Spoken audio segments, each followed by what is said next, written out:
जळगावच्या भुसावळमध्ये कौटुंबिक वादातून हत्या, एक जण गंभीर जखमी, संशयित आरोपी पोलिसांच्या ताब्यात, जखमीवर रुग्णालयामध्ये उपचार सुरू। बीडच्या शिरूर कासारमध्ये तिघांकडून एकाला बेदम मारहाण, लोखंडी पाईप आणि लाकडी काठीनं मारहाण, जखमीवर उपचार सुरू, पोलिसात गुन्हा दाखल। राज्यामध्ये आजपासून पुढचे 2 दिवस मुसळधार पावसाचा अंदाज, मुंबईसह ठाणे, रायगड, रत्नागिरी जिल्ह्यांना अतिमुसळधार पावसाचा इशारा, रविवारी राज्यातील काही भागात अतिमुसळधार पावसाचा अंदाज।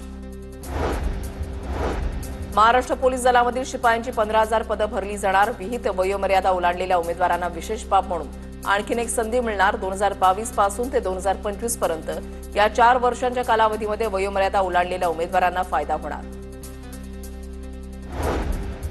कोल्हापुरात रॉटव्हीलर, पिटबुल, जर्मन शेफर्ड, डॉबरमॅन जातीच्या पाळीव श्वानांसाठी पालिकेकडून नवीन नियम जारी, नियम न पाळल्यास श्वानाला ताब्यात घेऊन मालकावर पालिका कारवाई करणार। नंदुरबार जिल्ह्यामध्ये सिकलसेलमुळे बालमृत्यू आणि माता मृत्यूच्या प्रमाणामध्ये वाढ, चंद्रपूरच्या धर्तीवर नंदुरबार जिल्ह्यामध्ये सिकलसेल नियंत्रण सेंटर सुरू करावं अशी मागणी।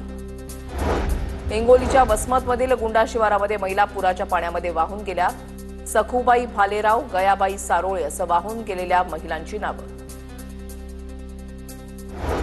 वर्धा शहरासह लगतच्या परिसरामध्ये जोरदार पावसाची हजेरी, काही वेळ झालेल्या पावसामुळे रस्त्यावरची वर्दळ कमी।